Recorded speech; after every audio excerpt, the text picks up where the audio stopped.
ಕೂಡ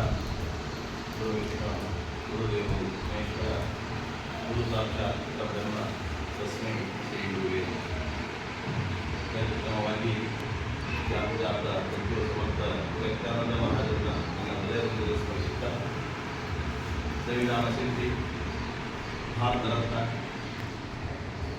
ಈ ವಿಶ್ವರತ್ನ ಡಾಕ್ಟರ್ ಬಾಬಾ ಸಾಹೇಬ್ ಅಂಬೇಡ್ಕರ್ ಅವರ 135ನೇ ಜನ್ಮದಿನದ ಅಂಗವಾಗಿ ನಮ್ಮ ತಿಕೋಟಾ ತಾಲೂಕಿನ ಲುಂಗಾಂವ್ ಗ್ರಾಮ ಪಂಚಾಯಿತಿ ಕಾರ್ಯಾಲಯದಲ್ಲಿ ಹಮ್ಮಿಕೊಂಡ ಈ ಒಂದು ಜನ್ಮದಿನಾಚರಣೆ ಕಾರ್ಯಕ್ರಮದ ಒಂದು ನೇತೃತ್ವ ವಹಿಸಿದಂಥ ಎಲ್ಲ ನನ್ನ ಮಾಜಿ ಅಧ್ಯಕ್ಷರು, ಸದಸ್ಯರು ಹಾಗೂ ಈ ಪಂಚಾಯಿತಿ ಅಭಿವೃದ್ಧಿಯಂಥ ಸಹೋದರಿ ಸಮಾಜದಂಥ ಪತ್ನಿ ಬಿರಾದ ಮೇಡಮ್ ಅವರೇ ಹಾಗೂ ನನ್ನ ಎಲ್ಲ ಡಾಕ್ಟರ್ BR ಅಂಬೇಡ್ಕರ್ ಯುವಕ ಸಂಘದ ಪದಾಧಿಕಾರಿಗಳೇ ಹಾಗೂ ಸಮಸ್ತ ಲೋಗಾಂವ್ ಗ್ರಾಮದ ಗ್ರಾಮಸ್ಥರು ಹಾಗೂ ಯಾವತ್ತಿ ನಮ್ಮ ಗ್ರಾಮ ಪಂಚಾಯಿತಿಯ ಸಿಬ್ಬಂದಿ ವರ್ಗಗಳು. ನಮ್ಮ 1947 ಆಗಸ್ಟ್ 15ರಂದು ಭಾರತ ದೇಶ ಸ್ವತಂತ್ರವಾಯಿತು. ಸ್ವತಂತ್ರವಾದ ನಂತರ ಈ ದೇಶಕ್ಕೆ ಒಂದು ಸೂಕ್ತವಾದ ಕಾನೂನಿನ ಅವಶ್ಯಕತೆ ಇದೆ.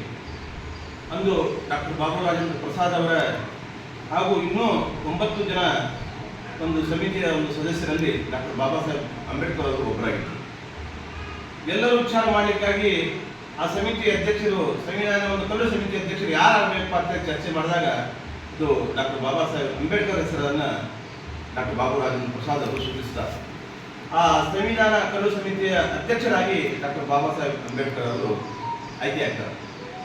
ಆಯ್ಕೆಯಾದ ನಂತರ ಆ ಏನು ಸಲಹಾ ಸಮಿತಿಯ ಸದಸ್ಯರ ಒಂದು ಅಭಿಪ್ರಾಯದ ಮೇರೆಗೆ ಹಾಗೂ 60 ದೇಶಗಳ ಸಂವಿಧಾನವನ್ನು ಸ್ವತಃ ಡಾಕ್ಟರ್ ಬಾಬಾ ಸಾಹೇಬ್ ಅವರು ಅಧ್ಯಯನ ಮಾಡ್ತಾರೆ. 60 ದೇಶಗಳ ಸಂವಿಧಾನವನ್ನು ಅಧ್ಯಯನ ಮಾಡಿ ನಮ್ಮ ದೇಶಕ್ಕೆ ಯಾವ ಒಂದು ಸಂವಿಧಾನ ಸೂಕ್ತ ಅದ, ಯಾವುದು ನಮಗೆ ಅವಶ್ಯಕತೆ ಅದ, ಯಾವುದು ಸದ್ಯ ನಮಗೆ ಈ ಒಂದು ಸಂದರ್ಭಕ್ಕೆ ಅನುಗುಣವಾಗಿ ರಚನೆ ಮಾಡಬೇಕು ಅಂತ ಬಹಳ ಒಂದು ಕಷ್ಟಪಟ್ಟು ಆ ಸಂವಿಧಾನವನ್ನು ರಚನೆ ಮಾಡಿದಂಥ ಕೀರ್ತಿ ಡಾಕ್ಟರ್ ಬಾಬಾ ಸಾಹೇಬ್ ಅಂಬೇಡ್ಕರ್ ಸಲ್ತದ್ದು. ಅವತ್ತಿನ ದಿವಸ ಪ್ರಥಮವಾಗಿ ನಮ್ಮ ಮೇಡಮ್ ಅವರು ಹೇಳಿದಾಗ ಮಹಿಳೆಯರಿಗೆ ಪ್ರಾತಿನಿಧ್ಯ ಇರಲಿಲ್ಲ, ದೀನದಲಿತರಿಗೆ ಪ್ರಾತಿನಿಧ್ಯ ಇರಲಿಲ್ಲ, ಹಿಂದುಳಿದವರಿಗೆ ಪ್ರಾತಿನಿಧ್ಯ ಇರಲಿಲ್ಲ, ಆಮೇಲೆ ಕೂಲಿ ಕಾರ್ಮಿಕರಿಗೆ ಪ್ರಾತಿನಿಧ್ಯ ಇರಲಿಲ್ಲ. ಅವೆಲ್ಲ ಅಂಶಗಳನ್ನು ಮನಗಂಡಿದ್ರು ಡಾಕ್ಟರ್ ಬಾಬಾ ಸಾಹೇಬ್ ಅಂಬೇಡ್ಕರ್ ಅವರು. ತಮ್ಮ ಒಂದು ಬಾಲ್ಯಾವಸ್ಥೆಯಲ್ಲೇ ಅವರು ಅಸ್ಪೃಶ್ಯತೆಯನ್ನ ಉಂಡಿದ್ರು. ಹೆಂಗೆ ಉಂಡಿದ್ರು? ಶಾಲೆ ಕಲಿಯುವಾಗೆ ಅವ್ರನ್ನ ಶಾಲೆಯಿಂದ ಹೊರಗಿಡ್ತಿದ್ರು. ಅವಾಗ ಜಾತ್ಯತೆ ಇತ್ತು. ಜಾತ್ಯತೆ ಇರೋದ್ರಿಂದ ಅವರು ಉಂಡಂತ ನೋವು ನಾವು ಇವತ್ತಿನ ದಿವಸ ಯಾರು ಉಂಡಿಲ್ಲ. ಅಂತ ನೋವನ್ನು ಉಂಡು ಅವ್ರ ಮನೆಯಲ್ಲಿ ಮಲಗಲಿಲ್ಲ. ಈ ನೋವಿಗೆ ಒಂದು ಪರಿಹಾರ ಕಂಡು ಹಿಡಿಬೇಕು ಅಂತ ಹೇಳಿ. ಈ ನೋವಿಗೆ ಪರಿಹಾರ ಯಾವುದರಿಂದ ಕಂಡು ಹಿಡಿಬೇಕು? ಏನು ಯುದ್ಧ ಮಾಡಬೇಕಾ? ಏನು ಮನೆಯಾಗ ಊಟ ಮಾಡಿ ಮಕ್ಕೋಬೇಕಾ? 2 ಪ್ರಶ್ನೆ ಇರೋದು ಅವ್ರಿಗೆ. ಶಾಲೆ ಬಿಟ್ಟು ಹೋಗಿ ಊಟ ಮಾಡಿ ಮಕ್ಕೋಬೇಕು, ಇಲ್ಲಕಂದ್ರೆ ಈಗ ಒಂದು ಪರಿಹಾರ ಕಂಡು ಹಿಡಿಬೇಕು. ಈ ಪರಿಹಾರಕ್ಕೆ ಅಸ್ತ್ರ ಏನು? ಈ ಪರಿಹಾರ ಆಗಬೇಕಾದ್ರೆ ಅಸ್ಪೃಶ್ಯತೆ ಹೋಗ್ಬೇಕು, ನಮಗೂ ನ್ಯಾಯ ಸಿಗಬೇಕು, ಸರ್ವರಲ್ಲಿ ನಾವು ಒಬ್ಬರಾಗಬೇಕು ಅನ್ನೋದು. ಆದ್ರೆ ನಾವು ಶಿಕ್ಷಣವನ್ನ ಪಡಿಬೇಕು ಅನ್ನೋಂಥ ಒಂದು ಅಸ್ತ್ರವನ್ನ ಅವರು ಕಂಡುಹಿಡಿದ್ರು. ಆ ಶಿಕ್ಷಣ ಅನ್ನುವಂಥ ಒಂದು ಅಸ್ತ್ರದಿಂದ ಅವರು ಇವತ್ತಿನ ದಿವಸ ಓದಿಸಲ್ಪಟ್ಟಿದ್ದಾರೆ. 136 ದೇಶಗಳಲ್ಲಿ ಅವರ ಮೂರ್ತಿಗಳು ನಿಂತಿದ್ದಾವೆ. ಆ ಶಿಕ್ಷಣವನ್ನು ಪಡೆದು ಆ ಎಲ್ಲ PhD ಪದವಿಗಳನ್ನ ಮೇಡಮ್ ಅವರಂಗೆ ಅವರಷ್ಟು ಪದವಿ ಈಗ ಯಾರು ಪಡೆದಿಲ್ಲ. ಅವ್ರನ್ನ ಮೀರಿಸುವಂಥ ಪದವಿಗಳನ್ನ ಯಾರು ಮುಗಿಸಿಲ್ಲ. ಅಂತ ಎಲ್ಲ ಪದವಿಗಳನ್ನ ಪಡೆದು ಮುಂದೆ ಈ ಭಾರತಕ್ಕೆ ಬೇಕಾದಂಥ ಸಂವಿಧಾನವನ್ನು ಜಾರಿಗೆ ತಂದು 1949ರಲ್ಲಿ ಆ ಸಂವಿಧಾನವನ್ನ ನಮ್ಮವರೇ, ನಮ್ಮ ಭಾರತ ದೇಶದವರೇ ಅದನ್ನ ಒಪ್ಪಿಕೊಂಡ್ರು. ಇಲ್ಲ, ಈ ಸಂವಿಧಾನ ಸರಿಯಾಗಿದೆ ಅಂತ ಹೇಳಿ ಅದನ್ನ ಸಂವಿಧಾನವನ್ನ 1949 ಒಪ್ಪಿಕೊಂಡು 1950 ಜನವರಿ 26 ಅದನ್ನ ಅವರು ಬರೆದಂತ ಒಂದು ಸಂವಿಧಾನವನ್ನ ಜಾರಿಗೆ ತಂದರು. ಅವರ ಸಂವಿಧಾನ ಯಾವ ರೀತಿ ಇತ್ತಪ್ಪ ಅಂತಂದ್ರೆ, ಒಂದು ಸಿಖ್ ಸಮುದಾಯ ಇದೆ, ಒಂದು ಜೈನ ಸಮುದಾಯ ಇದೆ, ಒಂದು ಮುಸಲ್ಮಾನ್ ಸಮುದಾಯ ಇದೆ, ಒಂದು ಹಿಂದೂ ಸಮಾಜ ಇದೆ. ಅವರವರಾದಂಥ ಒಂದು ಭಗವದ್ಗೀತೆ ಇದೆ, ಕುರಾನ್ ಇದೆ, ಬೈಬಲ್ ಇದೆ, ಅವರವ್ರ ಧರ್ಮಕ್ಕೆ ಐತಿ. ಆದ್ರೆ ಸಂವಿಧಾನ ಸರ್ವಧರ್ಮಕ್ಕೂ ಐತಿ. ಅಂತ ಸಂವಿಧಾನವನ್ನು ರಚನೆ ಮಾಡಿದಂಥ ಕೀರ್ತಿ ಡಾಕ್ಟರ್ ಬಾಬಾ ಸಾಹೇಬ್ ಅಂಬೇಡ್ಕರ್ ಅವರು. ಅವರು ಎಲ್ಲಾ ಧರ್ಮಗಳನ್ನ ಪ್ರೀತಿ ಮಾಡೋದು, ಎಲ್ಲಾ ಧರ್ಮಗಳ ಆಶೋತ್ತರಗಳನ್ನ ನೋವುಗಳನ್ನ ಒಳಗೊಂಡದ್ದು ಸರ್. ಯಾಕಂದ್ರೆ ಅದು ಏನಕ್ಕೆ ಸಂವಿಧಾನ ಡಾಕ್ಟರ್ ಬಾಬಾ ಸಾಹೇಬ್ ಅಂದ್ರೆ ಏನು, ಅದು SC ST ಸಂಬಂಧಪಟ್ಟಿದ್ದಾಳ ಅಂತಿಲ್ಲ. ಭಾಳ ತಪ್ಪ. ನಿಮ್ಗೆ ಹೇಳ್ಬೇಕಂದ್ರೆ ಇವತ್ತಿನ ದಿವಸ ಮೇಡಮ್ ಭಾಳ ಸೂಕ್ತವಾದ ಹೇಳಿದ್ರು. ನಾನು ಇವತ್ತು ಬಂದು ಮಾತಾಡ್ತೀನಿ ಅಂದ್ರೆ ಡಾಕ್ಟರ್ ಬಾಬಾ ಸಾಹೇಬ್ ನೀಡಿದಂತ ಒಂದು ಭಿಕ್ಷೆ ಅಂತ ಹೇಳಿಲ್ಲ, ಭಾಳ ಸಂತೋಷದ ಮಾತದು. ಯಾಕಂದ್ರೆ ಇವತ್ತಿನ ದಿವಸ ಭಾರತದ ಪ್ರಧಾನಿ ಇಂದಿರಾ ಗಾಂಧಿ ಅವರು ಪ್ರಧಾನಮಂತ್ರಿ ಆಗ್ಬೇಕಾದ್ರೆ, ಪ್ರತಿಭಾ ಪಾಟೀಲ್ ರಾಷ್ಟ್ರಪತಿ ಆಗ್ಬೇಕಾದ್ರೆ, ಇಂತಿಂತ ಒಬ್ಬ ಮಹಿಳಾ ಅಧಿಕಾರಿಗಳು ರಶ್ಮಿ ಸಿಂಧೂರ್ ಅವರು ಆಗ್ಬೇಕಾದ್ರೆ, ಇವತ್ತು ರೂಪಾ ಅವರು ಆಗ್ಬೇಕಾದ್ರೆ, IAS IPS ಆಗ್ಬೇಕಾದ್ರೆ, ಇವತ್ತು ಮಹಿಳೆಯರಿಗೆ ಶಿಕ್ಷಣದ ಒಂದು ಹಕ್ಕನ್ನ ಪಡೆದಂತ ಕೀರ್ತಿ ಡಾಕ್ಟರ್ ಬಾಬಾ ಸಾಹೇಬ್ ಅಂಬೇಡ್ಕರ್ ಅವರು ಸ್ವಲ್ಪ. ಅವ್ರು IAS ಆಗ್ತಿದ್ದಿಲ್ಲ, IPS ಆಗ್ತಿದ್ದಿಲ್ಲ, ಮೇಡಮ್ ಅವರು PDO ಆಗ್ತಿರ್ಲಿಲ್ಲ, ಆಗ್ತಿರ್ಬೋದು. ಆದ್ರೆ ಮಹಿಳಾ ಅಂತ ಒಂದು ಮೀಸಲಾತಿಯನ್ನು ಕೊಟ್ಟರು. ಅದಕ್ಕೆ ಅವರ ಒಂದು ಕೀರ್ತಿ ಬಹಳ. ಅವಾಗ ಏನ್ ಮಾಡ್ಬಿಟ್ಟಿದ್ರು, ಅವಾಗ ಏನಿತ್ತು, ಮತದಾನದ ಒಂದು ಹಕ್ಕು ಕೊಟ್ಟರು ಪುಣ್ಯಾತ್ಮರು.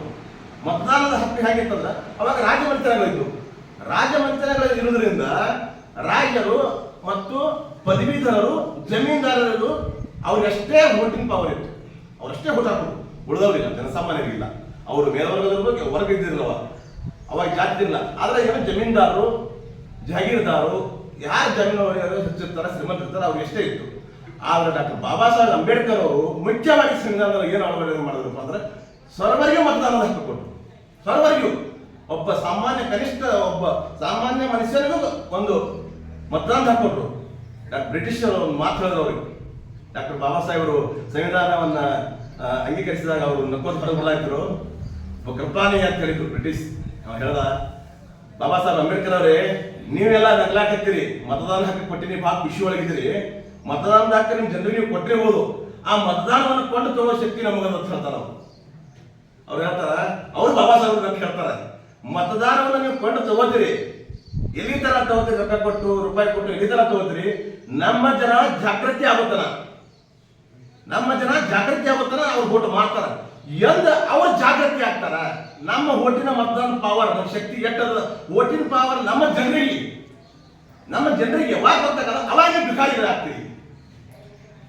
ಅವಾಗ ಏನಾಗ್ತೀರಿ, ನೀವು ಭಿಕಾರಿಗಳಾಗ್ತೀರಿ. ಇವತ್ತಿನ ರೊಕ್ಕ ಕೊಟ್ಟು ಓಟ್ ಕೂತಿರ್ಬೋದು, ಮುಂದಿನ ದಿನಮಾನದಲ್ಲಿ ನಮ್ಮ ಜನ ಜಾಗೃತಿ ಆಗ್ತಾರೆ. ಒಂದಿನ ಒಂದು ದಿವಸ ಅವತ್ತು ನೀವು ಭಿಕಾರಿ ಆಗ್ತಿರ್ತಾರೆ. ಬಾಬಾ ಸಾಹೇಬ್ ಅಂಬೇಡ್ಕರ್ ಅವರು ನಕ್ಕೊತ್ತ ಹೇಳಿದ್ರು, ಇವರು ನಕ್ಕೊತ್ತ ಉತ್ತರ ಕೊಟ್ಟು ಹೋಗ್ಬಿಟ್ರು. ಅಂತ ಮತದಾನದ ಹಕ್ಕು ಕೊಟ್ಟಂತ ಪುಣ್ಯಾತ್ಮರು ಡಾಕ್ಟರ್ ಬಾಬಾ ಸಾಹೇಬ್. ಯಾಕಂದ್ರೆ ಅವತ್ತು ಅರಸರ ಹೊಟ್ಟೆಯಲ್ಲೇ ಅರಸ ಹುಟ್ಟಿದ್ದ.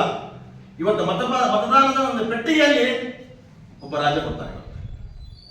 ರಾಜ ಅವಾಗ ಹೊಟ್ಟೆಗೆ ಹುಟ್ಟಿದ್ರು. ಅದಕ್ಕೆ ಡಾಕ್ಟರ್ ಬಾಬಾ ಸಾಹೇಬ್ ಅಂಬೇಡ್ಕರ್ ಒಂದು ವಿಷಯ ದಯ ಏನಿತ್ತು, ಇವತ್ತು ಕಾಕಾರಿ ಇವತ್ತು ಹಾಲು ಸಮಾಜದವರು ಕುರಿ ಕಾಯ ಮಗ ಕುರಿನೇ ಕಾಯ್ಬೇಕು,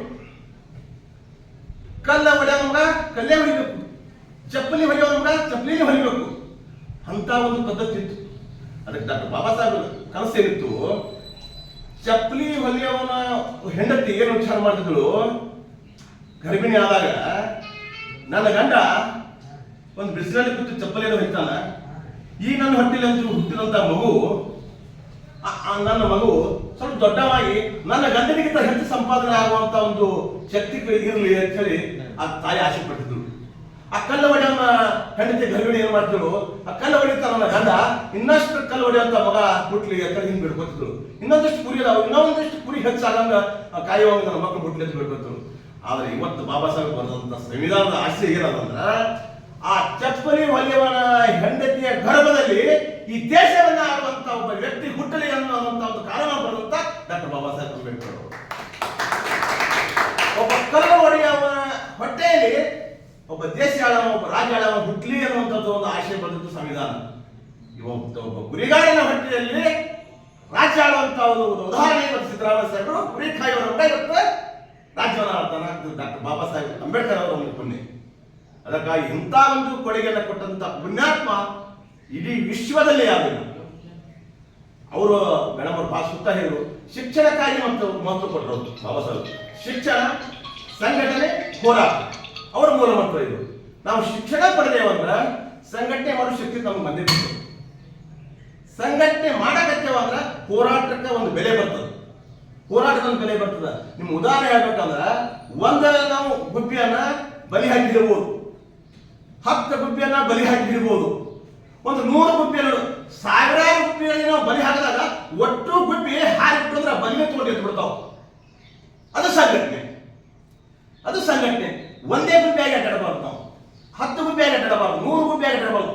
ನಾವು ಲಕ್ಷಗಟ್ಟಲೆ ಕೋಟಿಗಟ್ಟಲೆ ಗುಂಪಿಗಳಾಗಿ ನಾವು ಸಂಘಟನೆಯನ್ನು ಮಾಡಬೇಕು. ಅದು ಡಾಕ್ಟರ್ ಬಾಬಾ ಸಾಹೇಬ್ ಅಂಬೇಡ್ಕರ್ ಅವರ ಆಶಯ ಇತ್ತು. ಅದಕ್ಕಾಗಿ ತಮ್ಮಲ್ಲಿ ವಿನಂತಿ ಮಾಡ್ಕೊತೀನಿ, ಸರ್ವರು ಸಂಘಟನೆಯನ್ನೇ ತಗೋಬೇಕು. ಆ ಸಂಘಟನೆ ಹೇಳಿದ್ರು ಮೇಡಮ್ ಅವರು, ಆಶಯ ಹೆಂಗಿರಬೇಕು, ಹೋರಾಟ ಹೆಂಗಿರ್ಬೇಕು ಅಂದ್ರೆ ಅದು ಬಹಳ ಒಳ್ಳೆಯದಿರಬೇಕು. ನಾವು ಒಳ್ಳೆಯ ನಿರ್ಧಾರ ತಗೊಂಡೇವ ಅಂದ್ರೆ ಅರ್ಧ ಕೆಲಸ ಅದು ಅಲ್ಲೇ ಆದಂಗೆ. ಅದು ಹೋರಾಟದ ನಿರ್ಧಾರ, ಒಂದು ಒಳ್ಳೆಯ ನಿರ್ಧಾರ ತಗೊಂಡೇವಂದ್ರೆ ಅದೇ ಅರ್ಧ ಕೆಲಸ ಆದಂಗೆ. ಆಮೇಲೆ ಬಾಬಾ ಸಾಹೇಬ್ ಒಂದು ಇದು ಇತ್ತು, ಏನಂತೂ ಬಹಳ ಅವರು ಇಡೀ ಅವ್ರ ಜನಾಂಗ ಅವರು ಫಾಲೋ ಮಾಡಿಲ್ಲ, ನಮ್ಮ ದಲಿತರೇ ಅವ್ರನ್ನ ಫಾಲೋ ಮಾಡಿಲ್ಲ. ಆದರೂ ಸಹಿತ ಅವರು ಹಠವನ್ನು ಬಿಡಲಿಲ್ಲ. ತಮ್ಮ ಮುಪ್ಪಾವಸ್ಥೆಯಲ್ಲೂ ಸಹಿತ ತಮ್ಮ ಜೀವನವನ್ನು ಸವೆಸಿ ಆ ಸಂವಿಧಾನವನ್ನು ಸಮರ್ಪಿಸಿ ಮುಂದಿನ ನನ್ನ ಪೀಳಿಗೆ, ಮಹಿಳೆಯರಿರ್ಬೋದು, ಮುಂದಿನ ನನ್ನ ಪೀಳಿಗೆ ಅಂದ್ರೆ ದಲಿತರಷ್ಟೇ ತಿಳ್ಕೊತಾರ ಮಂದಿ. ಹಂಗಲ್ಲ, ಮುಂದೆ ಯಾರು ಭೂ ರೈತರು, ಭೂಮಿಯಿಂದವರು, ಕೃಷಿ ಕೂಲಿ ಕಾರ್ಮಿಕರು, ಮಹಿಳೆಯರು, ಸಮಾಜದಲ್ಲಿ ತುಳಿತಕ್ಕೊಳಗಾದವರು, ಸರ್ವ ಜನಾಂಗದವರು ತುಳಿತಕ್ಕೊಳಗಾಗಿರ್ತಾರೆ. ಅದಕ್ಕಾಗಿ ಶಿಕ್ಷಣವನ್ನು ಪಡೆದಿರಕ್ಕ ಈಗ ನಮ್ಮ ಕೆ ಶಿವರಾಮ್ ಅವರು IAS ಅನ್ನ ಕನ್ನಡದಲ್ಲಿ ಪಾಸ್ ಆದಂತ ಮೊದಲ ಪ್ರಥಮ ಒಬ್ಬ IAS ಆಫೀಸರ್. ಭರಣಿ ಸಾಹೇಬರು IPS ಮಾಡಿದ್ರು ಪ್ರಥಮವಾಗಿ. ಅದಕ್ಕಾಗಿ ಮಹಾನ್ ವ್ಯಕ್ತಿಗಳು ಇವತ್ತು ದಯಾನಂದ ಸಾಹೇಬ್ ಇವತ್ತು IPS ಅದಾರ, ರವಿಚಂದ್ರನ್ ಅವರು IPS ಅದಾರ. ಮಹಾನ್ ನಾಯಕರು ಇವತ್ತು ನಮ್ಮ SC/ST ಒಳಗ ದೊಡ್ಡ ಹುದ್ದೆ ಒಳಗಿದ್ದಾರೆ. ಅದು ಯಾರು ನೀಡಿದ ಭಿಕ್ಷೆ ಅಂದ್ರೆ ಡಾಕ್ಟರ್ ಬಾಬಾ ಸಾಹೇಬ್ ಅಂಬೇಡ್ಕರ್ ಅವರ ಭಿಕ್ಷೆ. ಅದಕ್ಕಾಗಿ ಅವರು ಕೊಟ್ಟಂತಹ ಸಂವಿಧಾನವನ್ನ ನಾವು ಸದುಪಯೋಗಪಡಿಸಿಕೊಂಡು ನಮ್ಮ ಪೀಳಿಗೆಯನ್ನ, ನಮ್ಮ ವಂಶವನ್ನ ನಾವು ಮುಂದಿನ ದಿನಮಾನದಲ್ಲಿ ಅವರ ಒಂದು ಮಾರ್ಗದಲ್ಲಿ ನಾವು, ಇದು ಪೂಜೆ ಅವ್ರಿಗೆ ಇಷ್ಟ ಇಲ್ಲ, ಈ ಪೂಜೆ ಅವ್ರಿಗೆ ಇಷ್ಟ ಇಲ್ಲ. ಅವ್ರನ್ನ ಪೂಜೆ ಎಲ್ಲಿ ಮಾಡಬೇಕು, ಅವರ ತತ್ವವನ್ನು ನಾವು ಯಾವಾಗ ಪಾಲಿಸ್ತೇವೋ ಅವ್ರಿಗೆ ಪೂಜೆ ಮಾಡ್ದಂಗೆ ನಾವು. ಅದಕ್ಕಾಗಿ ಅವರ ತತ್ವಗಳನ್ನು ನಾವು ನೀವು ಮುಂದಿನ ದಿನಮಾನದಲ್ಲಿ ಪಾಲಿಸೋಣ, ಅವರ ಮಾರ್ಗದಲ್ಲಿ ನಾವು ನೀವು ನಡೆಯೋಣ ಅನ್ನುವಂಥ ಮಾತನ್ನು ಹೇಳಿ, ಯಾಕಂದ್ರೆ ಹೇಳಾಕಂದ್ರೆ ಅದು ಎಷ್ಟು ದಿವಸ ಆದ್ರೂ ಮುಗಿದ ಕಥೆ ಇದು. ಅದಕ್ಕಾಗಿ ಮುಗಿಲಾರದ ಕತೆ ಅದು ಡಾಕ್ಟರ್ ಬಾಬಾ ಸಾಹೇಬ್ ಅಂಬೇಡ್ಕರ್ ಅವರ ಜೀವನ ಚರಿತ್ರೆ. ಅದಕ್ಕಾಗಿ ಅಲ್ಪ ಸಮಯ ಇರೋದ್ರಿಂದ ಮುಂದಿನ ಒಂದು ಕಾರ್ಯಕ್ರಮ ಹೋಗುವುದರಿಂದ ಇಲ್ಲಿಯವರೆಗೆ ನನಗೆ ಒಂದೆರಡು ಮಾತುಗಳನ್ನ ಮಾತಾಡಲಿಕ್ಕೆ ಅವಕಾಶ ಕೊಟ್ಟಿದ್ದಕ್ಕಾಗಿ ತಮ್ಮೆಲ್ಲರಿಗೆ ವಂದಿಸಿ ನನ್ನ ಒಂದೆರಡು ವಿಚಾರ